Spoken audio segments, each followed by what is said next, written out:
السلام والتحية والإكرام على النبي الأمي المكي المدني القرشي الهاشمي الذي سمي في السماء بأحمد وفي الأرض بأبي القاسم محمد.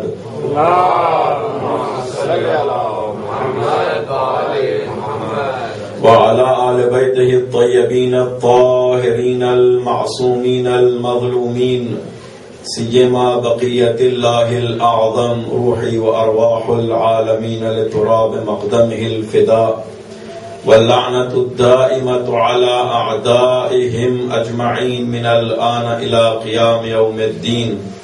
أما بعد فقد قال الحسين عليه السلام إنما خرجت لطلب الإصلاح في أمة جدي أريد أن آمر بالمعروف وأنهى عن المنكر وأسير بسيرة جدي وأبي علي بن أبي طالب صلى الله عليه وسلم.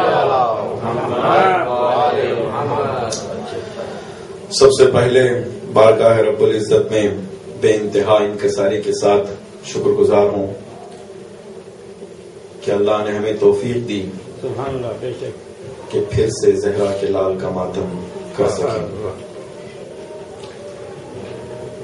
اور من باب وظیفہ اور اپنی ذمہ داری کا احساس کرتے ہوئے ان تمام حضرات کا میں شکر گزار ہوں جنہوں نے مجھے موقع دیا،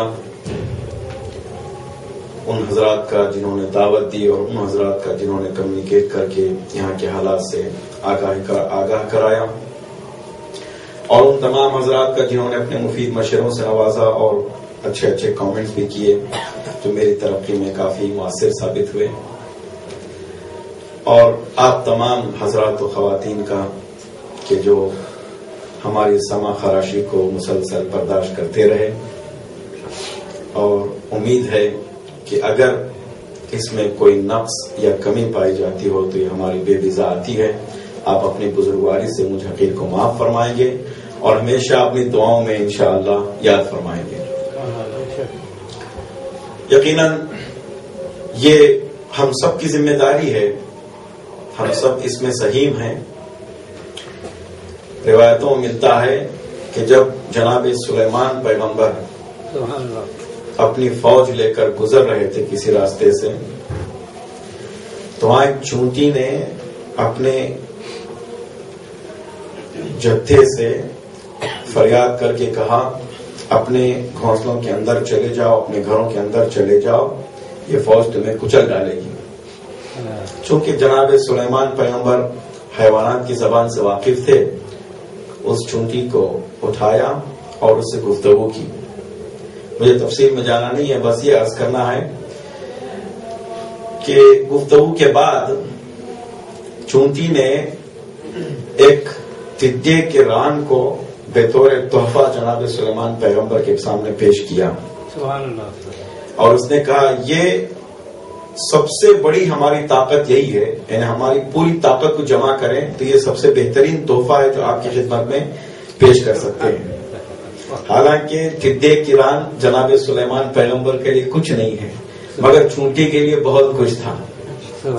بس عزیزوں، ہمارے لیے یہ مجلسیں اور یہ ماتم صف ماتم ہمارے لیے بہت کچھ ہے. ہمیں یقین ہے کہ امام حسین کے لیے کچھ نہیں ہے، مگر جس طرح چونٹی نے اپنا بہترین تحفہ ٹڈے کی ران لے کر جناب سلیمان نبی کے حوالے کیا تھا، ہم بھی جناب سید الشہداء اور شہزادی کونین کی خدمت میں یہ ہماری تمام کمیاں اور خامیوں کے باوجود ہماری جو کچھ ہم سے ہو سکتا تھا طبق اخلاص میں رکھ کر ہم شہزادی کونین کے حوالے کریں گے. یقین ہے، امید ہے کہ شہزادی کونین اور سید الشہداء ہمیں اس کی احسن الجزا عطا فرمائیں گے. اور یہ ماتم اور یہ مجلسیں انشاءاللہ تا دم حیات باقی رہیں گی، اور یہ امانت جو ہم نے اپنے بزرگوں سے حاصل کیا ہے آئندہ آنے والی نسلوں کے حوالے کریں گے. مل جل کر صلوات پڑھیے محمد وآل محمد.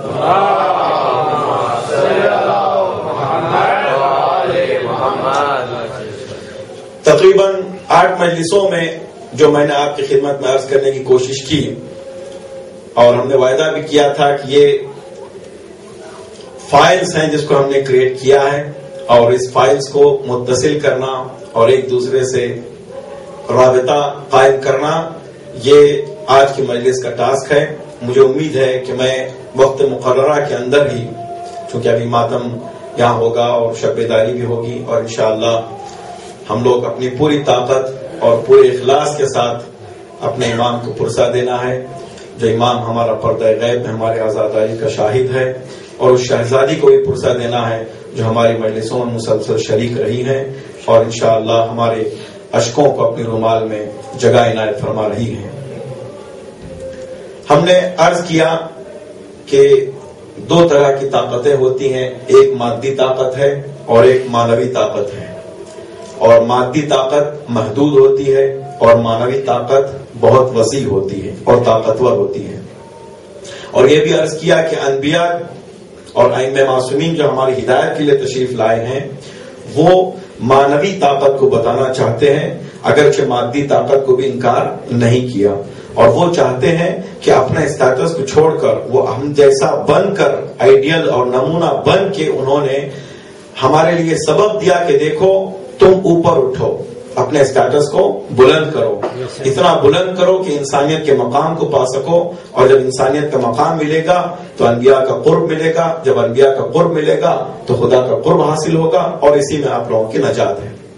اور ہم نے یہ بھی عرض کیا کہ ظاہر سی بات ہے کہ سنت النبی، سیرت النبی ایک وسیع موضوع ہے، تمام تر موضوع کا ہم کور نہیں کر پا سکتے. اور ہم نے عرض کیا کہ سیرت نبی میں کچھ ایسے صفات ہیں جو ہم سب جانتے ہیں، اور ہم نے یہ عرض کیا کہ جو جانتے ہیں اس پر عمل کریں تو یہی ہمارے لیے بہت کچھ ہے. اور اللہ تعالیٰ اس عمل کی وجہ سے جو کچھ نہیں جانتے اس کا علم ضرور عطا کرے گا. اور ہم نے یہ بھی عرض کیا کہ سیرت دو قسم کی ہوتی ہے، ایک ظاہری سیرت جس کو معمولاً مسلمان اس پر عمل کرتے ہیں اور خوب اہتمام بھی کرتے ہیں، مگر روح سیرت، حقیقت سیرت، فلسفہ سیرت جو جس عبادت کی جان ہوتی ہے، بندگی کی جان ہوتی ہے، اسے کمتر ہی لوگ توجہ فرماتے ہیں. اور ہم نے عرض کیا کہ انبیاء آئے ہیں اسی غرض سے کہ ہمیں روح عبادت کو بتائیں، روح بندگی کو بتائیں، تاکہ ہم اللہ کے قرب کو معنوی اعتبار سے محسوس کر سکیں. اور آخر ہم نے یہ عرض کیا کہ تمام تر عبادتیں ہو مگر مرکز سے ہٹ جائیں، امامت سے ہٹ جائے تو عبادتیں خشک رہیں گی، بے جان رہیں گی، بے روح رہیں گی، عبادتیں اپنا فلسفہ کھو بیٹھیں گی. تو اس کا کوئی فائدہ نہیں ہوگا جب تک کہ ہم مرکز ولایت سے اپنا اتصال باقی نہیں رکھیں گے، اس وقت تک ہمارے اعمال کی قبولیت ممکن ہی نہیں ہے.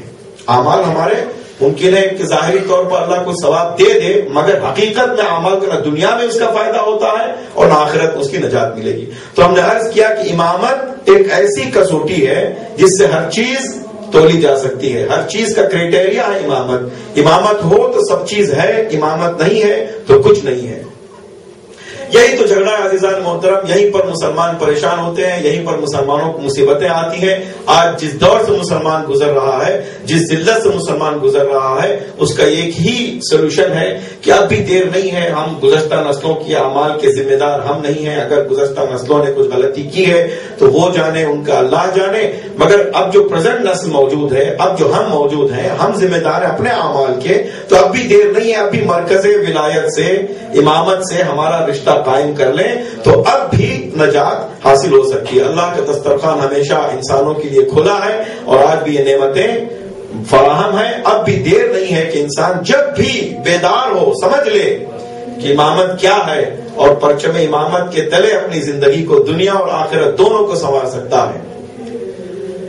اللہ کا کلام سمجھنا محال ہے، سادہ سا ہے پیام سمجھنا محال ہے.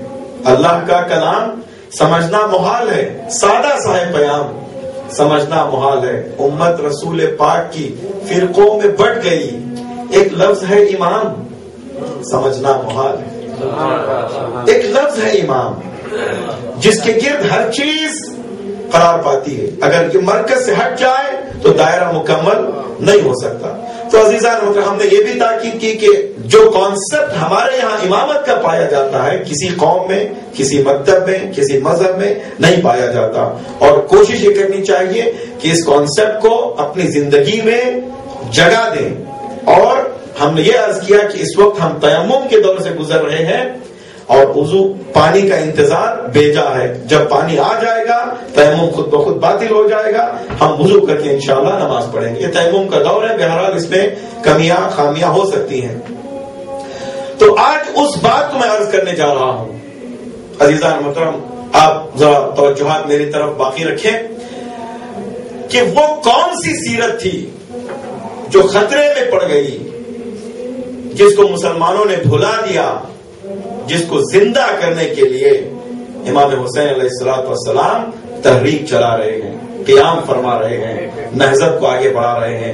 یہ جملہ ارشاد فرما رہے ہیں کہ انما خرجت لطلب الاصلاح فی امت جدی، میں جو نکل رہا ہوں، میں جو تحریک چلا رہا ہوں، میں جو مشن لے کر آگے جا رہا ہوں، جس میں قربانیاں پیش کرنی ہے، سب کچھ لٹانا مجھے منظور ہے، مگر میرا پرپس یہ ہے کہ انما خرجت لطلب الاصلاح فی امت جدی، میرے جد کی امت میں خامیاں آ گئی ہیں، جس کو نیکیاں پیغمبر نے پہچنوایا ہے اس کو برائیاں مانتے ہیں، اور جس برائیوں کو پیغمبر نے نشاندہی فرمائی ہے، جن برائیوں کی پیغمبر نے نشاندہی فرمائی ہے، اس کو خوبیوں کے طور سے پیش کیا جا رہا ہے۔ ویلیوز بدل چکے ہیں، معاشرے میں سوچ بدل چکی ہے، تو اس پر نگاہ دوڑائیں کہ وہ کون سی خامیاں تھی جو معاشرے میں وجود میں آ چکی تھی، جس کو امام حسین جس خطرے کو محسوس کرتے ہوئے اپنے گھر بار کو لٹانا منظور کر دیا۔ بھائی دیکھیے، قربانی ایک پرپس کے تحت ہوتی ہے، ایک چھوٹے پرپس کے لیے بڑی قربانی نہیں دی جا سکتی، یا ایک بڑے پرپس کے لیے چھوٹی قربانی کافی نہیں ہوتی۔ جیسا پرپس ہوتا ہے ویسی قربانی عظیم ہوتی ہے۔ قربانی کے عظیم ہونے میں کوئی شک نہیں ہے، قرآن نے پہلے ہی بتا دیا ہے کہ وَفَدَيْنَاهُ بِذِبْحٍ عَظِيمٍ۔ دیکھیے، ہم اگر کہتے ہیں عظیم، بڑا، تو اس کا ایک اعتبار ہوتا ہے۔ ایک معمولی آدمی کہتا ہے بڑا، اس کے اعتبار سے اس کی بڑائی ہوتی ہے۔ ایک منسٹر کہتا ہے بڑا، تو اس کے اعتبار سے وہ بڑائی ہوتی ناپی جاتی ہے۔ اور اگر کوئی بادشاہ کہتا ہو بڑا، تو اس لفظ اس کہنے والے کے اعتبار سے اس کی بڑائی ناپی جاتی ہے، مگر جب خدا کہے عظیم تو اس کی عظمت کا ہمیں اندازہ نہیں ہوگا۔ اتنا ماننا پڑے گا کہ سب سے عظیم ہے، جس سے بڑھ کر کوئی چیز نہیں ہے۔ تو خدا فرمایا وَفَدَيْنَاهُ بِذِبْحٍ عَظِيمٍ، تو ہم بڑی قربانی میں تبدیل کر دیں گے۔ اسماعیل کو بچا لیا، مگر بڑی قربانی کا انتظار ہے۔ تو حسین نے بڑی قربانی دی، تو معلوم ہوا کہ بڑا مقصد تھا تو بڑی قربانی دی، ورنہ چھوٹا مقصد ہوتا تو بڑی قربانی ضرورت نہ پڑتی۔ تو بڑی قربانی دی تو بڑا مقصد تھا، تو معلوم ہوا کہ خطرہ بھی بڑا تھا۔ سبحان اللہ، سبحان اللہ، خطرہ چھوٹا نہیں تھا۔ تو وہ خطرہ کیا تھا عزیزو؟ بس آج کی مجلس میں میں ایک سرسری نگاہ تاریخ میں ڈالنا چاہتا ہوں کہ دیکھیں خطرہ کیا محسوس کر رہے تھے۔ میں نے عرض کیا تھا ایک جملہ میں پھر سے دہرانا چاہتا ہوں کہ دیکھیے، اگر بڑے سے بڑا انٹلیکچوئل دن کے اجالے میں جس کو نہیں سمجھ پاتا، امام اس کو رات کے اندھیرے میں دیکھ لیتا ہے۔ بڑے سے بڑے فلاسفر جو پریزنٹ سچویشن سے نہیں سمجھ پاتے، امام آئندہ دوربین نگاہوں سے آئندہ کو دیکھ لیتا ہے۔ تو یہی تو فرق ہے امام میں اور عام آدمی میں۔ چاہے بڑے سے بڑا مجتہد ہو، بڑے سے بڑا فلاسفر ہو، بڑے سے بڑا حکیم ہو، اس کی رسائی کچھ حد تک ہے، مگر امام کی رسائی چونکہ علم غیب سے وابستہ ہے امام، تو اس کی رسائی بہت دور تک ہے۔ تو امام کون سا خطرہ دیکھ رہے ہیں جس کی وجہ سے امام گھر بار کو لٹانے کی تیاری فرما رہے ہیں؟ محمد حنفیہ نے پوچھا تھا کہ آپ کیوں جا رہے ہیں، عراق نہ جائیں، کوفہ نہ جائیں، یہ بے وفا قوم ہے؟ تو امام نے بس سرپستہ یہی فرما دیا تھا، اس لیے کہ وہ وضاحت ممکن نہ تھی، اس لیے کہ جب تک کربلا وقوع پذیر نہ ہو امام سمجھا نہیں سکتے تھے، اس لیے کہ سمجھنے کی کیپیسٹی موجود نہیں ہے، آئندہ کو دیکھنے کی کیپیسٹی محمد حنفیہ جیسے فقیہ میں بھی موجود نہیں ہے۔ امام نے سربستہ الفاظ میں بتا دیا کہ ان اللہ شاء یرانی قتیلا، خدا چاہتا ہے کہ میں اس کی راہ میں شہید ہو جاؤں۔ اور جب محمد حنفیہ نے کہا کہ بیبیوں کو کیوں لے جا رہے ہو، بچوں کو کیوں لے جا رہے ہو، تو امام نے بس اتنا بتا دیا کہ ان اللہ شاء یراہن سبایا، خدا چاہتا ہے کہ وہ اسیر بن کر جائیں۔ بس یہ قربانی میں کیا ہوگا، ان کے قتل میں، ان کی شہادت میں کیا اثر ہوگا، اور ان کی اسارت میں کیا اثر ہوگا، یہ محمد حنفیہ اس وقت نہیں سمجھ پائیں گے. تو عزیزوں وقت پر زمانہ قاصر ہوتا ہے معصوم کو سمجھنے سے. مولا کائنات اپنی پہچان میں بار بار یہ ارشاد فرما رہے ہیں کہ غدن ستعرفوننی، تم علی کو پہچاننا چاہو تو آج نہیں پہچانو گے، ایک دن آئے گا قومیں جب میچور ہوگی تب علی کو پہچانیں گے. غدن یعنی کل ایک دن آئے گا اس وقت علی پہچانا جائے گا. تو کربلا بھی ایک ایسی چیز ہے جو اس وقت لوگ نہیں پہچان سکتے تھے. زمانہ گزرے گا تو کربلا اور کربلا کی ابعاد نظر آئیں گے، کربلا کی عظمتیں بکھریں گی اور کربلا کی عظمتیں دنیا والے دیکھتے رہیں گے. اور میں کہہ رہا ہوں کہ آج بھی کربلا پوری طریقے سے ہم نہیں سمجھ پا رہے ہیں. کربلا کی برکتوں کو، کربلا کی عظمتوں کو آج بھی اتنی میچورٹی کے باوجود بھی ہم پوری طرح نہیں سمجھ پا رہے ہیں. ابھی بھی بہت سے کربلا میں عظمتوں کی گوشے ایسے ہوں گے جس کو آئندہ آنے والی نسلیں سمجھیں گی. امام معصوم جو ظہور فرمائیں گے وہ سمجھائیں گے کربلا کی حقیقت میں ہوا کیا، کربلا کی عظمتیں کتنی عظیم ہیں جو ہماری سمجھ میں نہیں آ رہی ہیں. تو عزیزوں وقت نہیں سمجھ پاتا، زمانہ نہیں سمجھ پاتا. جیسے جیسے زمانہ گزرتا ہے عظمتیں سامنے آتی ہیں. تو امام حسین اپنی تحریک کو لے جا رہے ہیں. اب خطرہ کیا تھا؟ ایک بحث ہے کہ شہادت حسین کے وجوہات میں اصلی وجوہات کیا تھی. بحث ہے. کہنے والے کہتے ہیں کہ تیسرے خلیفہ کی جو بنی امیہ کو منصبوں کا بانٹنا اور ان کو کی پوسٹ میں رکھنا، کوفہ کا گورنر، بصرہ کا گورنر، مدینے کا گورنر، مکے کا گورنر، شام کا گورنر، ان تمام بڑے بڑے پوسٹ جو عالم اسلام کے بڑے بڑے شہر تھے ان تمام شہروں میں بنی امیہ کا قبضہ ہو چکا تھا. لوگ کہتے ہیں تیسرے خلیفہ سے ان کے وجوہات، کربلا کے وجوہات، کربلا واقع ہونے کے وجوہات شروع ہوئے. مگر ابن عباس جو بڑے مفسر بھی ہیں بہت تیز بین میں وہ فرماتے ہیں قتل الحسین یوم الاثنین، مولا حسین شہید ہو گئے کب؟ دوشنبے کے دن، منڈے کے دن. ان کا اشارہ وہ منڈے ہے جس دن پیغمبر اسلام رحلت فرمائی تھی اور اسی دن سقیفہ برپا ہوئی تھی. تو قتل حسین اصل میں اس کی بنیاد سقیفہ میں رکھی گئی. سقیفہ میں قتل حسین کی بنیاد رکھی گئی. اس کو ذرا کھول کے میں بتاتا ہوں کہ بس صرف ایموشنل طور پر میں کہنا نہیں چاہتا، لیکن کوئی ایموشنل بات نہیں ہے. اگر کوئی اہل تسنن کا فرد بھی سنتا ہو اس کے لیے بھی دلیل چاہیے. نحن ابناء الدلیل نمیل حیث یمیل. جس طرح دلیل لے جاتی ہے، ہم عقل کے بندے ہیں، ہم عقل کے بندے ہیں، ہم یوں ہی باتیں نہیں کرتے، اس کے پیچھے ایک فلسفہ ہوتا ہے. کچھ کہتے ہیں تو دلیل رکھتے ہیں، بنا دلیل کے کچھ کہتے نہیں ہیں. کہ سقیفہ میں اس کی بنیاد رکھی گئی. کہ کیا ہوا؟ سقیفہ میں امامت کو اپنے مرکز سے ہٹا دیا گیا. بے شک صحیح. جس کو ممبر پہ ہونا چاہیے تھا، میں نے جملے کو عرض کیا تھا، جس کو ممبر پہ ہونا چاہیے تھا وہ کھیتی باڑی میں لگا ہوا ہے، اور جس کو کچھ اور کام کرنا تھا وہ ممبر پہ آ چکا ہے. نتیجہ کیا ہوگا؟ جو نئے نئے مسلمان ہیں، جو نئے نئے سوالات لے کر آ رہے ہیں، ان کا جواب دینے والا کون ہوگا؟ نیا مسلمان وہ دیکھے گا کہ کون برسر ممبر ہے. وہ سوال پوچھ رہا ہے، جواب غلط مل رہا ہے تو نیا فرقہ بن رہا ہے. ایک طرف سے دیکھیے غصب امامت ایک بہت بڑا جرم،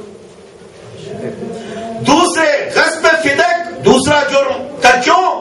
کا فدق ایک سورس تھا جو اہل بیت علیہ السلام جس کے ذریعے سے شیعوں کی دیکھ ریکھ کرتے تھے، کہ وہ بھی بند ہو جائے، کہ سارے راستے ٹوٹ جائیں. میں تفصیل میں جانے کے میرے پاس وقت نہیں ہے، بہت تیزی سے گزر رہا ہوں، انشاءاللہ آپ لوگ میرا ساتھ دیں گے کہ وہ کون سے وجوہات تھے کہ جس کو لے کر حسین نے قیام فرمایا اور فرما رہے ہیں کہ لطلب الاصلاح فی امت جدی، اور کون سی خامیاں پائی جاتی تھی معاشرے میں جس کی اصلاح کے لیے حسین قیام فرما رہے ہیں. تو دوسرا جرم غصب فدق، سورس کو بند کر دیا گیا، شیعہ مظلوم واقع ہو گئے. اور تیسرا جرم کا قرآن کی حفاظت کے نام پر کہا گیا کہ حدیثیں لکھنا بند کر دیں، حدیثیں نقل کرنا بیان ہو گیا، حدیثیں نقل نہیں کی جا سکتی. کیوں؟ اس لیے کہ جب حدیث نقل کریں گے تو قرآن میں اشتباہ ہوگا، لوگ غلط سمجھیں کہ قرآن کی آیت ہے یا حدیث ہے. تو قرآن کو پروٹیکٹ کرنے کے لیے حدیث کو بیان کر دیا گیا. یہ بہانہ کہ قرآن کو باقی رکھا جائے، جبکہ قرآن لکھا جا چکا تھا، سینوں میں محفوظ تھا، کئی حافظین قرآن موجود تھے، کتاب وحی تھے جو باقاعدہ قرآن کو لکھتے تھے، اس میں کوئی دو رائے نہیں ہے، کوئی شک نہیں تھا. مگر بہانہ قرآن کی حفاظت کا، مگر حدیث کو بیان کر دیا گیا. حدیث لکھنا ممنوع، مگر اسی وقت جس وقت حدیث بیان کرنا، حدیث لکھنا ممنوع تھا، کچھ افراد کو اتنی چھوٹ تھی کہ جیسے چاہے حدیث بیان کرے. سبحان اللہ سبحان اللہ. نتیجہ کیا نکلتا ہے؟ دیکھیے، ایک طرف حدیث بیان کرنا منع ہے، دوسری طرف کچھ ایسے لوگ ہیں جو حدیث کو جیسے چاہے اپنی منمانی کے تحت فیبریکیٹڈ حدیث کو، کارخانے تیار ہو رہے ہیں حدیث کے، بڑے بڑے کارخانے. میں ایک مثال دوں تو آپ سمجھ جائیں گے کہ حدیث کے کتنے بڑے بڑے کارخانے ہو رہے تھے. ایک شخص آیا اکے سے، پیاز لے کر آیا اور وہ چاہتا تھا کہ پیاز کو بیچے. مکے کی سرزمین، گرم سرزمین، پیاز تو سسٹم تو تھا نہیں ان کے پاس آج کل جو اس کو پیاز کو پریزرو کیا جائے. پیاز بک نہیں رہی تھی تو اس نے کہا حضور بس ایک حدیث چاہیے جس کی وجہ سے ہماری پیاز بک جائے. تو اس نے کہا کوئی بات نہیں، پروفٹ شیئر کر لیں گے. پروفٹ میں آف بات ہو گئی تو گئے ممبر پر، کا من اکلا بسلا اکت فی مکہ وجبت لہ الجنہ، جو اکے کی پیاز مکے میں کھائے اس کے لیے جنت واجب ہے. جو 1 کلو خریدے گا جنت میں 1 گھر ملے گا، جو 2 کلو خریدے گا جنت میں 2 گھر ملیں گے. یہ حدیث ممبر رسول سے بیان کی جا رہی ہے اور لوگ دھڑا دھڑ پیاز خرید رہے ہیں. تو عزیزو، اگر لوگوں میں میچورٹی ہوتی تو کیا وہ کامیاب ہوتے؟ میں ایک بات عرض کرنے جا رہا ہوں عزیزو، اگر لوگ کیس ہوں، چالاک ہو، ہوشیار ہو اور برے لوگوں کا ساتھ نہ دیں تو برے لوگ کبھی کامیاب نہیں ہوں گے. تو لوگوں کا کیس ہونا، مومن ہونا، اللہ پر بھروسہ کرنا اور ہوشیار ہونا بہت ضروری ہے. سبحان اللہ. تو یہ حدیثیں آدھی گئی، کتنی حدیثیں، جو چاہے حدیث، ہر بزنس کے لیے حدیث، ہر کام کے لیے حدیث، جس کو فضیلت چاہیے پیسہ دو، حدیث بن گئی. تو اس طرح کی فیبریکیٹڈ حدیثوں کا کارخانے بن گئے. اب تیسری مصیبت اور چوتھی مصیبت یہ کہ جو اشرار تھے، جو گندے لوگ تھے، ان کو بڑے بڑے پوسٹ، بڑی بڑی رعایتیں. دیکھیے، پیغمبر اسلام کی رحمت کا تقاضا تھا کہ مکہ فتح کرنے کے باوجود بہت سے ایسے کرمنلز کو جو بہت بڑے بڑے جرم کیا تھا، توبہ کرنے کی صورت میں بخش دیا. ظاہری توبہ کی انہوں نے. تو پیغمبر کی رحمت کا تقاضا یہ ہے کہ ان کو معاف کر دیں. ان میں سے سرغنہ تھا ابو سفیان. پیغمبر نے کہا جو ابو سفیان کے گھر پناہ لے لے ان تمام کو معاف کر دیا جائے گا، قتل نہیں کیا جائے گا. ان کو طلقہ کے نام سے الگ الگ کر دیا گیا. یہ اپنا طلقہ، یہ لوگ طلقہ کی اولاد بن گئے. یہاں تک کہ پیغمبر اسلام نے ابو سفیان جیسے مکار کو، ابو سفیان جیسے ایسے شخص جس نے ہر جنگ میں اپنا حصہ لیا ہے اور پیش رہا ہے، اس کو نجران کا خمس اور زکات جمع کرنے کے لیے ہیڈ بنا دیا. کافی پیسہ ان کے پاس بھی جمع ہو گیا. یہ رحمت رسالت دیکھیے. بہرحال اس کی حکمتیں ہیں، مجھے تفصیل میں جانے کا وقت نہیں ہے. اگر یہ نہ کرتے تو بہت سی رکاوٹیں اسلام میں ڈال دیتے. بہت سے قبائل ایسے تھے جو ان کو خاموش کرنے کی وجہ سے مسلمان ہو گئے. سبحان اللہ. بھائی، رحمت الہی یا رحمت نبوی ایک نشان نہیں دیکھتی، ایک تیر ہوتا ہے، کئی نشان ہوتے ہیں. سمجھنے والوں کے لیے بصیرت چاہیے. بہرحال تو ایسے لوگ حاکم ہو گئے، کی پوسٹ، بڑے بڑے پوسٹ، گورنر بن گئے. اور جو صالحین تھے، عمار، مقداد، کہاں ہیں؟ ان کو کوئی پوسٹ نہیں ہے، کوئی عہدہ نہیں، کوئی بیت المال نہیں. یہ لوگ محروم رہے ہر چیز سے. یہاں تک کہ جناب ابو ذر کو ربضہ بھیج دیا گیا. بے انتہا مظلومی کے ساتھ وہ ربضہ چلے گئے. اور دوسرے کا دور آیا. دوسرے کے دور میں بدعتوں کی یلغار شروع ہو گئی کہ یہ نماز، وہ نماز. مسلمانوں کو مستحبات میں اتنا گھرا دیا کہ پھر حکومت کی طرف سوچنے کا موقع تک نہ ملے. مستحبات، مستحب عمل، نوافل بہت عمدہ چیز ہیں. اگر کوئی اہم رکن ضائع ہو رہا ہے تو نماز توڑنے کا حکم ہے. واجب نماز کی بات کر رہا ہوں, مستحب کی بات نہیں کر رہا ہوں. فرض کیجئے, دیکھیں اہم اور مہم کو نہ سمجھے. ایک مرغی اگر آپ دانا ڈالیں گے تو پہلے بہترین دانے جو ہوتے ہیں اس کو پک کرے گی. آپ نے تجربہ کیا ہے؟ پہلے بہترین دانوں کو پک کرے گی, سیر ہو گئی تو چھوڑ دے گی. اگر سیر نہ ہوئی تب جا کے نوبت آئے گی سڑے پڑے دانوں کی. تو مرغی کو اتنا سینس ہے کہ کون سی چیز پریورٹی میں ہے. اگر مومن, اگر مسلمان پریورٹی نہ سمجھے, اہم اور مہم کو نہ سمجھے, سنجش نہ کرے, تو پھر وہ مسلمان نہیں ہوتا. کہ ایک طرف مستحبات میں لگا دیا گیا ہے, نوافل پڑھو نمازیں 100 رکعت 200 رکعت, قرآن حفظ کرو, مگر اصل چیز جو ہے وہ حکومت ہے, اس کی طرف بات نہ ہونے پائے. کہ اصلی چیز سے توجہات کو ہٹایا بھی دنیا میں ہوتا ہے. سیاست میں اگر کوئی داخلی سیاست میں کوئی خلش پیدا ہوتی ہے تو ایک فیبریکیٹڈ جنگ تیار کی جاتی ہے. کہا جاتا ہے کہ جو 28 دن کی جو کرگل وار تھی وہ انڈیا اور پاکستان دونوں حکومتوں کے درمیان ایک سمجھوتا تھا. دونوں حکومتوں کے پرابلمس تھے, انٹرنل پرابلمس تھے. اب انٹرنل پرابلم پر پردہ ڈالنا چاہیے تو کچھ ہونا چاہیے نا. لوگوں کے جذبات سے کھیلا گیا اور ایک فیبریکیٹڈ وار کو کریٹ کیا گیا. تو اس طرح ہوتا ہے. اس وقت سیاستیں یہ تھی کہ بھئی انسانوں کو, مسلمانوں کو مستحبات میں لگا دو. وہ نماز پڑھتے رہیں, تہجد پڑھتے رہیں, تراویح پڑھتے رہیں, مگر یہ نہ سوچیں کہ حکومت کس کے ہاتھ میں ہے, بات دوڑ کس کے ہاتھ میں ہے, اس کی طرف توجہ نہ ہونے پائے. اور بدعتوں کی الغار.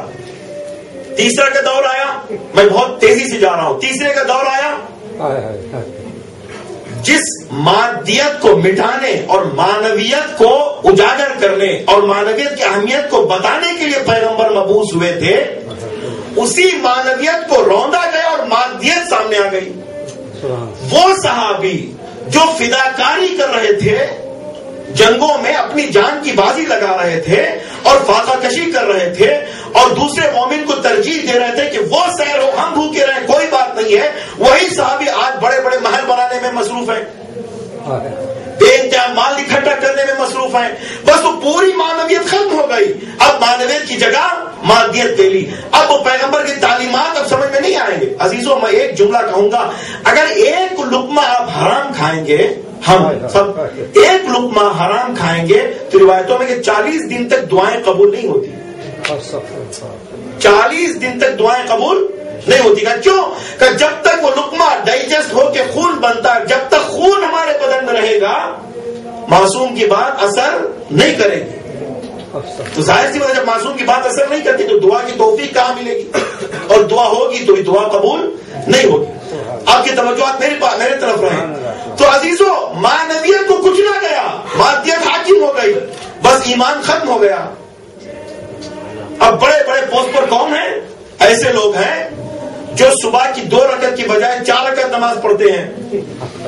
جب مومنین اعتراض کرتے ہیں کہ بھائی 2 رکعت صبح کی 4 رکعت کیسے پڑھا دی, تو نشے کی حالت میں کہا جاتا ہے کہ چاہیے تو اور پڑھا دو. یہ حالت ہو رہی ہے کہاں؟ اسلامک اسٹیٹس میں. باہر کی بات نہیں کر رہا ہوں. مسلمان کوفے میں جہاں پر مرکزیت ہے, ابسولوٹ میجورٹی مسلمانوں کی ہے, اور خلیفۃ المسلمین کا نمائندے کی یہ حالت ہے. اور اس طرف اسلام آیا ہی تھا سادگی کو بتانے کے لیے. پیغمبر کا گھر نہ کوئی محل تھا, نہ کوئی دربان تھے, نہ کوئی سیکورٹی کا اتنا انتظام تھا. بالکل سیدھا سادہ مکان, مٹی کا مکان, ہر کوئی ایکسس تھا, ہر کوئی جب چاہے مل سکتا تھا پیغمبر سے. وہ سیرتیں بدل گئی اور بڑے بڑے محل بن گئے کہ بھئی خلیفۃ المسلمین سے ملنا ہو تو بہت بڑے ایک ٹیم سے گزرنا ہوگا. اس وقت تک خلیفۃ المسلمین سے ملاقات نہیں ہو پائے گی. تو ویلیوز بالکل بدل گئے.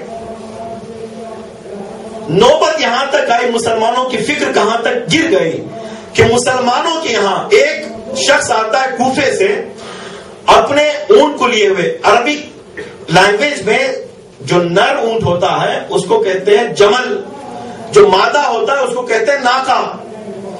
تو وہ جمل لیے ہوئے آتا ہے شام میں. ایک شامی آگے بڑھ کے کہتا ہے یہ میرا اونٹ ہے, یہ میرا ناقہ ہے جو صفین میں گم ہو گیا تھا, یہ مجھے دے دو. 50 گواہ کو بھی ساتھ لے جاتا ہے. 50 گواہ دیتے معاویہ کے سامنے. معاویہ قاضی ہے, 50 گواہ مسلمان، شامی دعویٰ کرتا ہے کہ یہ ناقہ یعنی مادہ اونٹ یہ میرا ہے، اور معاویہ فیصلہ دیتے ہیں کہ جی چونکہ 50 شاہد ہیں لہذا یہ ناقہ شامی کا ہے۔ کوفے والا کہتا ہے حضور والا جس ناقے کے متعلق آپ نے فیصلہ دیا وہ ناقہ نہیں جمل ہے۔ تو معاویہ کہتا ہے کہ فیصلہ ہو چکا ہے، بس اس پر کوئی حق نہیں ہے، اس کا پیسہ تم لے لو، جا کے علی سے کہہ دو کہ میں ایسی فوج کو صفین میں لے کر آ رہا ہوں جو نر اور مادہ میں تمیز نہیں رکھتی۔ ایسے مسلمان ہیں۔ جب جنگ صفین میں نے عرض کیا جنگ صفین کا اگر کوئی مطالعہ کرے غور سے تو بہت سی چیزیں مل سکتی ہیں انسان کو۔ جنگ صفین میں جناب عمار وہ شخصیت ہیں کہ جب مسجد نبوی کی تعمیر ہو رہی تھی تو بڑھ چڑھ کر حصہ لے رہے تھے۔ پیغمبر نے غور سے دیکھا، محبت آمیز نگاہ سے دیکھنے کے بعد پیغمبر فرماتے ہیں یا عمار تقتلک الفئۃ الباغیہ، اے عمار تمہیں ایک باغی گروہ، گمراہ گروہ تمہیں قتل کرے گا۔ اور یہ حدیث اتنی معروف تھی کہ ہر صحابی جانتا تھا، اور صفین کو بہت دیر نہیں ہوئی تھی، بہت سے صحابی زندہ تھے۔ تو صفین میں جناب عمار کو شہید کر دیا گیا۔ عمار تھے مولا کائنات کی رکاب میں، اور معاویہ کی فوج نے شہید کر دیا گیا، معاویہ کی فوج نے شہید کر دیا۔ تو نتیجہ کیا ہوا؟ چیمیں گوئیاں پڑ گئی معاشرے میں کہ بھائی یا عمار تقتلک الفئۃ الباغیہ، اے عمار تمہیں باغی گروہ، گمراہ گروہ قتل کرے گا۔ تو معلوم ہوا کہ معاویہ کا گروہ گمراہ ہے۔ تو معاویہ نے کہا کس نے کہا ہمارے گروہ نے قتل کیا؟ دیکھیے مینٹالٹی دیکھیے، کس نے کہا کہ ہمارے گروہ نے قتل کیا؟ اگر علی جنگ میں نہ لائے ہوتے تو تھوڑے قتل ہوتے، تو قتل کے ذمہ دار علی ہیں۔ تو وہ فئۃ الباغیہ علی کا ہے، نعوذ باللہ۔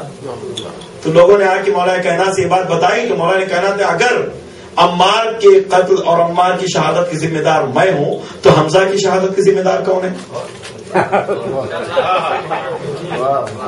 جنگ احد میں حمزہ کو کون لے کر آئے تھے؟ تو اگر عمار کی شہادت کا ذمہ دار میں ہوں تو حمزہ کی شہادت کی ذمہ دار کون ہے؟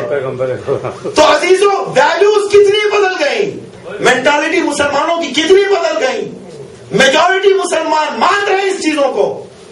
یہاں تک نوبت آ گئی کہ خلیفۃ المسلمین جب مولا کائنات کی شہادت واقع ہو گئی، امام حسن سے صلح ہو گئی، اور پورے اسلامک اسٹیٹس میں تمام تر صوبوں میں معاویہ کا قبضہ ہو گیا، تو وہ پوری طرح سے اسلام کے ایک ایک اصولوں کو رونتا گیا، اور مسلمان ہیں جو خاموش دیکھ رہے ہیں۔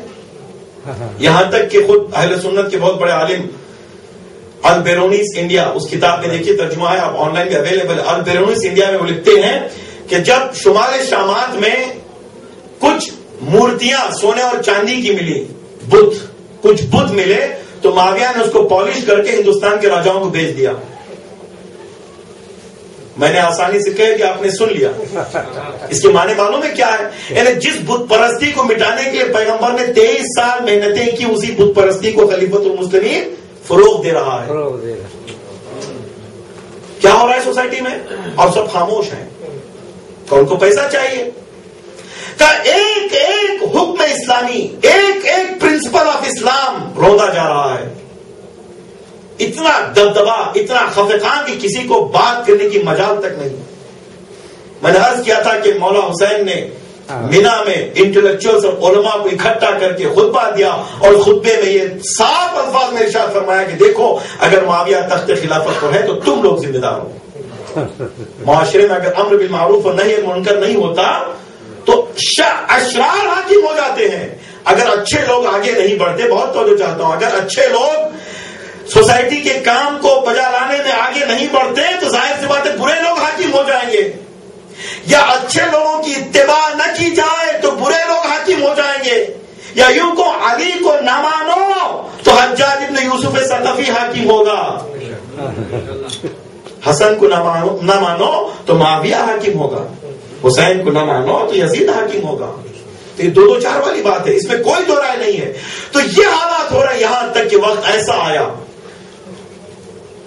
کہ معاویہ نے اپنے شراب خوار بیٹے کو، جو ہر برائی کا مجسم نمونہ تھا، بے عنوان خلیفۃ المسلمین اعلان کر دیا، اور نوبت یہاں تک آئی کہ نواسے رسول سے بیعت طلب کی جا رہی ہے. سوال بیعت ہو رہا ہے کس سے؟ نواسے رسول سے. کون کر رہا ہے؟ وہ کر رہا ہے بیعت کا سوال جو کہہ رہا ہے کہ لعبت بنو ہاشم بالملک فلا خبر جاء ولا وحی نزل. نہ کوئی خبر آئی ہے، نہ کوئی وحی نازل ہوئی ہے، نہ کوئی نبی آیا ہے. یہ تو بنی ہاشم کا کھیل تھا جو ختم ہو گیا. اب پوری مملکت کو، مملکت اسلامیہ کو ایک گیند کی طرح ایک دوسرے کو پاس دیا جا رہا ہے، اور کہا جا رہا ہے کہ یہ بنی امیہ کی ملکیت ہو گئی، اب اس کو اپنے ہاتھ سے جانے نہ دے. کھل کر اعلان ہو رہا ہے، اور علماء ہیں جو اس پر دستخط کر رہے ہیں. بڑے بزرگ ہستیاں ہیں جو اپنا دست بیعت دے چکے ہیں. نمازیں ہو رہی ہیں، اذانیں ہو رہی ہیں، لوگ حج پہ بھی جا رہے ہیں، خمس و زکات بھی ادا ہو رہی ہے. تمام تر ظواہر اسلامی حاکم ہیں، سب ظواہر ہیں. اسی انڈیا میں جب انگریز حاکم تھے بر صغیر میں، تو ملتا ہے تاریخ میں کہ ایک کمانڈر، جو ان کا جو انگریز کمانڈر تھا، اس کا مسلمان مشاور تھا. راستے سے گزر رہا تھا، پہلی بار اس نے اذان کی آواز سنی. پوچھا اپنے مسلمان مشاور سے کہ بھئی یہ کیا ہے؟ تو مسلمان مشاور نے اس سے کہا کہ یہ اذان کی آواز ہے جسے مسلمان 5 وقت روزانہ دیتے ہیں مسجدوں میں. اس نے پوچھا انگریز نے کہ کیا ان اذان سے ہمیں نقصان ہے؟ تو اس نے کہا نہیں، ایسا کچھ نہیں ہے. کہا ہماری حکومت کو کوئی خطرہ تو نہیں ہے؟ کہا نہیں، ایسا کچھ نہیں ہے. تو کہا چلانے دو، 5 وقت نہیں تو 10 وقت بولنے دو. جس اذان سے دشمن کا دل نہ لرزے وہ اذان نہیں ہوتی. تبھی تو اذانوں پر پابندیاں کیوں ہوتی ہیں؟ کون سی اذان پر پابندی ہوتی ہے؟ کون سی نمازوں پر پابندی ہوتی ہے؟ کس کے لیے نماز کے لیے مہلت مانگنی پڑتی ہے؟ کون سی نماز کے لیے؟ نمازیں تو دونوں طرف ہو رہی تھی نا. تو عزیزو، ظاہر پر دھوکہ کبھی مت کھائیے گا. جب تک یہ ظاہری اعمال اپنی روح سے متصل رہیں گے تو وہ اعمال رہیں گے، ورنہ اعمال نہیں ہے. وہی حجاب ہوں گے ہمارے اور اللہ کے درمیان. تو اب یہ ہو رہا تھا، نمازیں ہو رہی تھی، اذانیں ہو رہے تھے، نماز روزہ سب کچھ باقی تھا. کون سی چیز جو نہیں تھی؟ وہ یہ کہ روح اذان نہیں تھی، روح نماز نہیں تھی، اور روح عبادات ختم ہو چکے تھے. اگر حسین قیام نہ فرماتے تو نہ جانے، میں نے عرض کیا تھا ٹرینیداد والا قصہ کہ وہاں پر عزاداری میں شراب اور ڈانس کو شامل کیا گیا. آج ہماری نمازوں کا یہی حشر ہوتا. اگر بات دوڑ صحیح ہاتھ میں نہ ہو، امامت کو اپنی اصلی جگہ سے ہٹا دیا جائے تو نہ نماز باقی رہے گی، نہ روزہ باقی رہے گا، نہ حج باقی رہے گا، نہ خمس و زکات باقی رہے گی. تو عزیزو، وقت کیسا پڑا ہے؟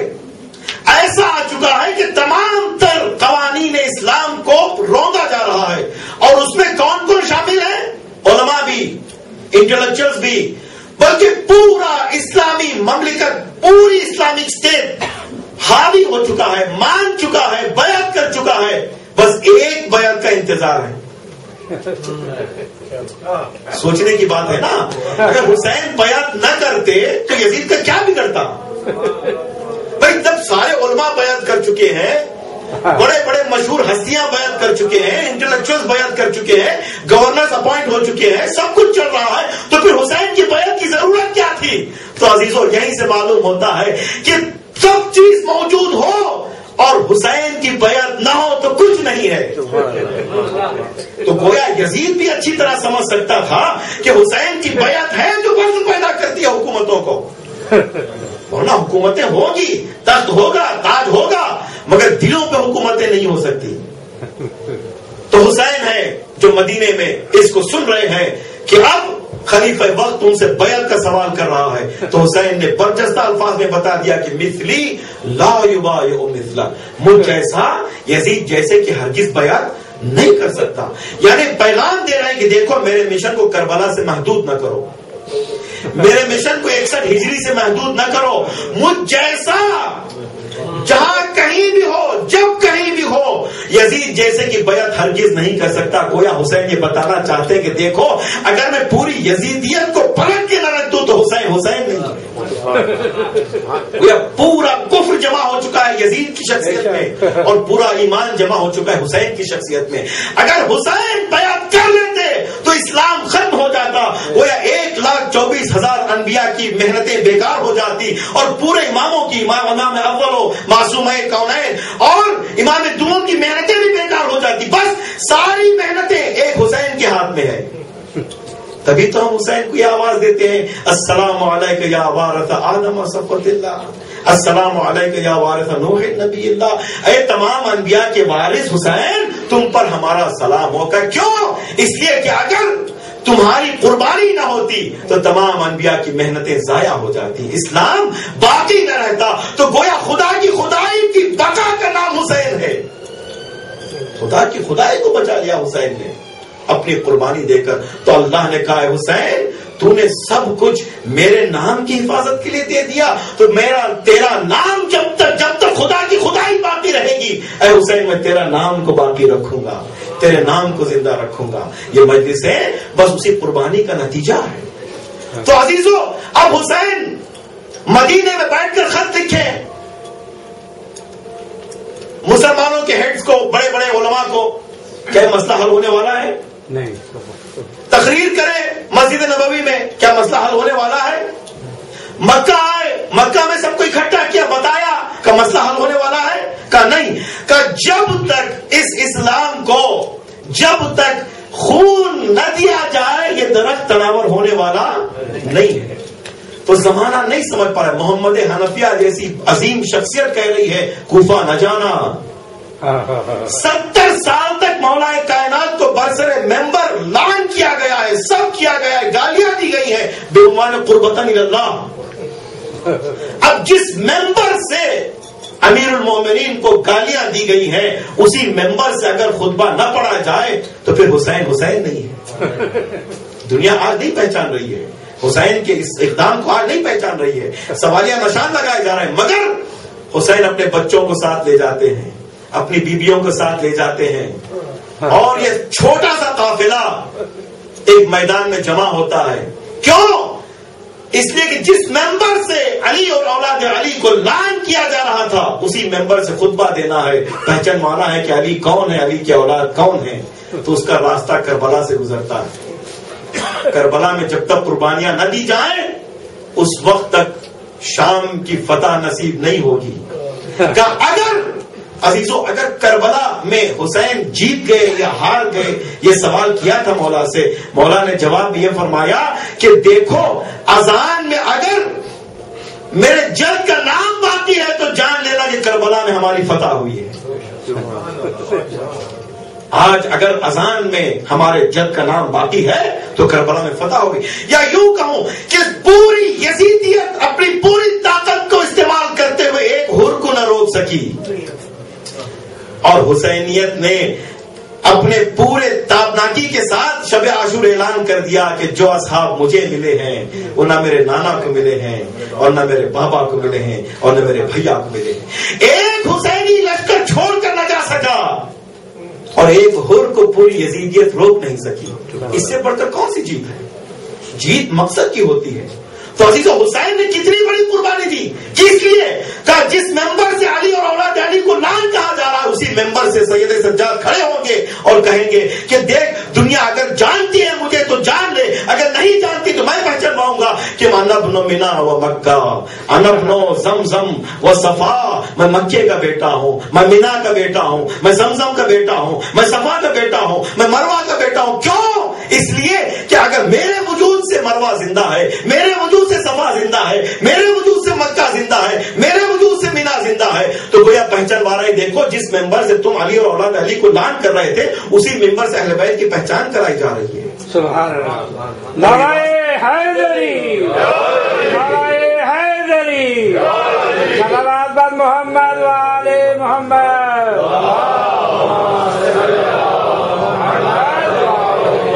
اور یہ راستہ سوائے قربانی کی ممکن نہیں ہے.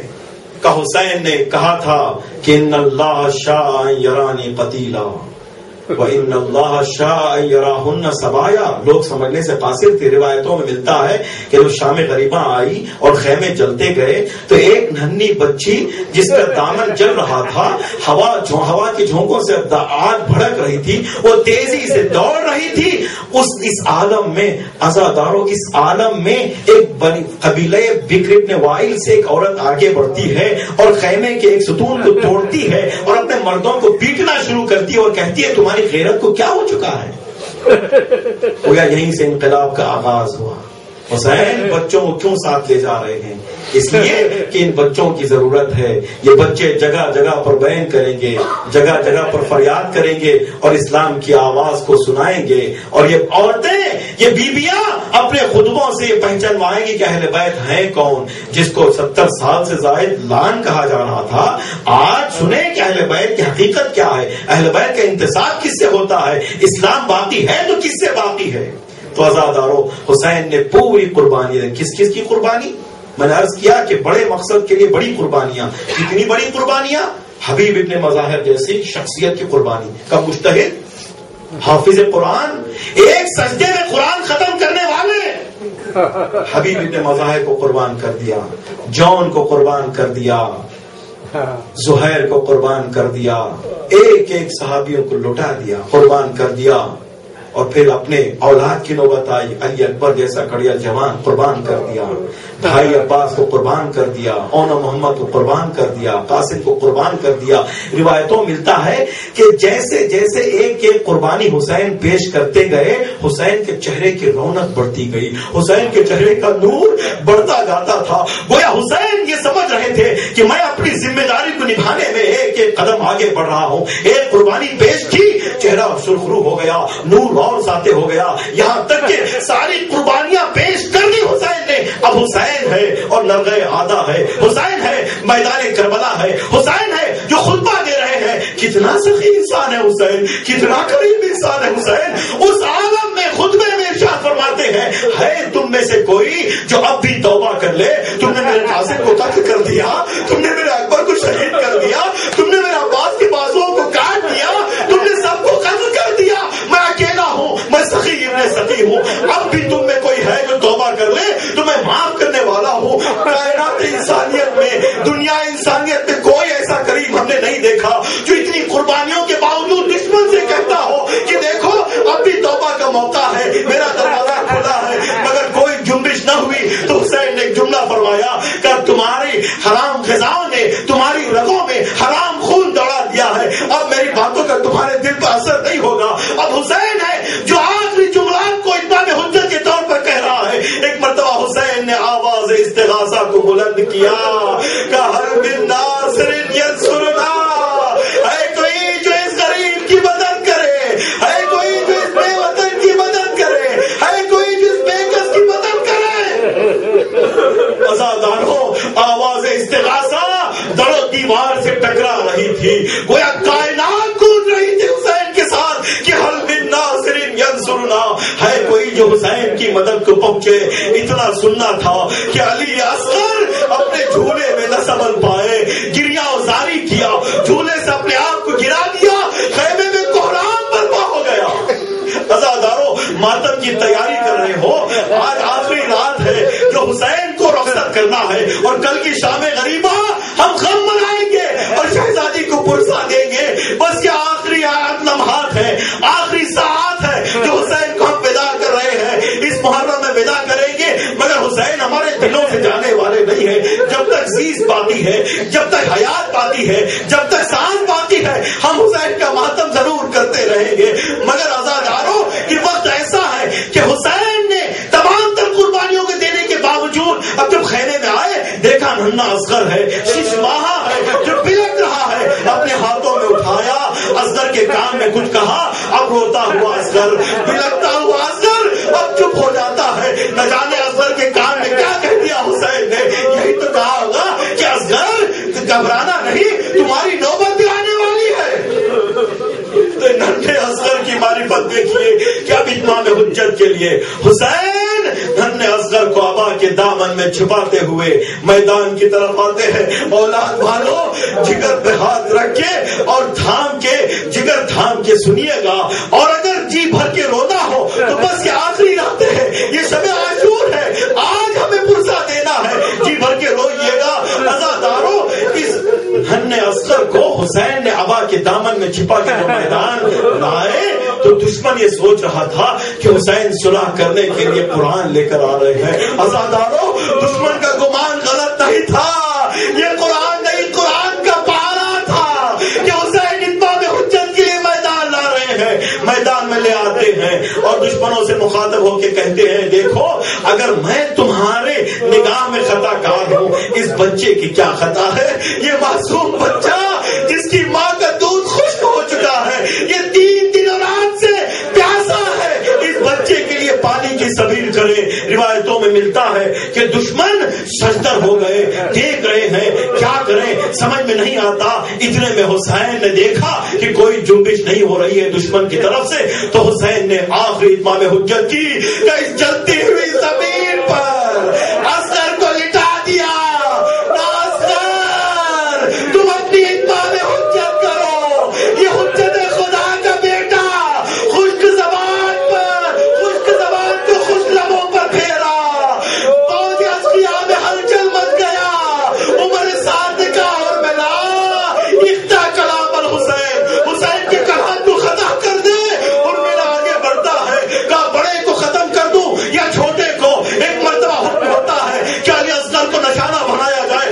اللہ اکبر. عزیزو ذرا غور طلب بات ہے کہ جیسی قربانی ہوتی ہے ویسی چھری کا استعمال ہوتا ہے. ہمارے یہاں احکام ہے نا کہ چھوٹا اگر دمبا ذبح کرنا ہو تو چھری سے ذبح کیا جاتا ہے, اگر بڑا اونٹ کو ذبح کرنا ہو تو ذبح نہیں کرتے, اس کو نہر کیا جاتا ہے. اللہ اکبر.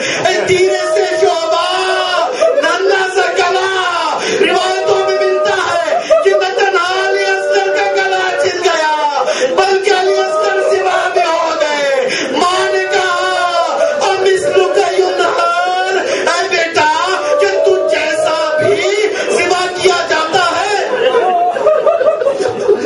جزاکم ربکم خیر الجزا. خدا ہمیں کسی غم میں نہ رلائے سوائے غم حسین کے. اولاد والوں, اولاد کی محبت بہت پیاری ہوتی ہے. ماں کا دل بہت تڑپتا ہے, باپ کا جگر پھٹ جاتا ہے, اپنے آپ پر جو مصیبتیں ہوتی ہیں برداشت ہو جاتا ہے, مگر اولاد پر کوئی مصیبت ہو تو پھر برداشت نہیں ہوتا. ابھی اولاد میں کون سی اولاد ہے؟ 6 ماہ ہے, ابھی تو گھٹنیوں کے بل چلنا سیکھا تھا اصغر نے, ابھی تو گود میں تھا اصغر, اب یہ میدان میں آ چکا ہے, تیر کھا چکا ہے. عزاداروں روایتوں میں ملتا ہے جیسے ہی تیر علی اصغر کے گلے سے پیوست ہوا, روایتوں میں ملتا ہے کہ یتلذا, امام فرماتے ہیں کہ اگر کاش تم کربلا میں ہوتے دیکھتے کہ میرا بیٹا کیسے تڑپ رہا تھا. جو کلمہ استعمال کیا یتلذا کا استعمال کیا. تلذی عربی زبان میں کہتے اس کو کہتے ہیں جب مچھلی کو پانی کے باہر نکال دیا جاتا ہے پہلے مچھلی اچھلتی ہے, مچھلی پہلے اچھلتی ہے, جب طاقت ٹوٹ جاتی ہے تو مچھلی پہلو بدلتی ہے, جب توان ختم ہو جاتی ہے تو مچھلی پلٹ نہیں سکتی تو اپنے دہن کو باہر کھولتی ہے اور بند کرتی ہے, اور یہ تڑپ ہے جو مچھلی بتاتی ہے. اور ابھی زبان میں اس تڑپ کو یتلذی کہتے ہیں, تلذی کہتے ہیں. عزاداروں حسین فرما رہے ہیں اے میرے شیعوں, کاش کر تم کربلا میں ہوتے, یہ دیکھتے کہ میرا بچہ مچھلی کی طرح کس طرح تڑپ رہا تھا. ابھی اصغر ہے, ہاتھوں پہ تڑپ رہا ہے. حسین نے خون کو چلوں میں لیا, آسمان میں پھینکنا چاہا, آسمان نے انکار کیا. زمین میں ڈالنا چاہا, زمین نے انکار کیا. کہ اصغر تمہارے خون کا ٹھکانا کہیں نہیں, یہ کہہ کے حسین نے چہرے سے ملا. کہا بیٹا دادا سے اسی حالت میں ملاقات کرنا. اللہ اکبر. کل عاشور کے اعمال ہوں گے, اس عاشور کے اعمال میں ایک عمل ہم سب مل کے کریں گے, وہ یہ ہے کہ 7 قدم آگے جائیں گے, کہتے جائیں گے انا للہ و انا الیہ راجعون, رضا بقضائک و تسلیما لامرک, اور 7 قدم پیچھے یہی ذکر کہتے ہوئے آئیں گے. اللہ اکبر. عزاداروں معلوم ہے حسین نے کب یہ عمل کو انجام دیا تھا؟ بیٹے کو ہاتھوں میں لیا تھا, ماں سے کہہ کے آئے تھے کہ ہم پانی کی سبیل کریں گے, پانی پلا کے لائیں گے اس پیاسے بچے کو, مگر حسین واپس رباب کے حوالے کرے تو کیسے کرے؟ اب حسین اصغر کو لیے خیمے کی طرف جاتے ہیں, آگے بڑھتے ہیں. انا للہ و انا الیہ راجعون. رضاً بقضائک و تسلیما لامرک. اللہ اکبر. حسین نے سب کچھ قربان کر دیا. گویا دامن جھٹک کے کہتے ہیں رضاً بقضائک و تسلیما لامرک. اب حسین کو نہیں معلوم رباب کا سامنا ہو تو کس طرح ہو. ایک مرتبہ آگے بڑھتے ہیں, حسین قبر کھودتے ہیں, قبر بناتے ہیں, اصغر کو دفن کرتے ہیں. ایک مرتبہ روایت بتاتی ہے عزاداروں, بس میں آج تیزی سے آگے بڑھ رہا ہوں, ایک روایت اور ختم مجلس. روایت کے جملے ہیں. روایت کہتی ہے کہ جب سرحائے شہداء کو گنا گیا, ایک ایک سر کو گنا گیا, شہداء کو فہرست تیار کی گئی, معلوم ہوا ایک ننھا سر غائب ہے. اشقیاء نے حکم پایا کہ سب چیز کے قبر کی تلاش کرے, اس ننھے سر کو ڈھونڈے.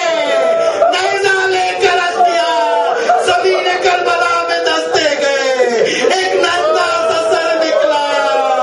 علی اصغر کے سر کو اشقیاء نے شہادت کے بعد ہی نہیں چھوڑا.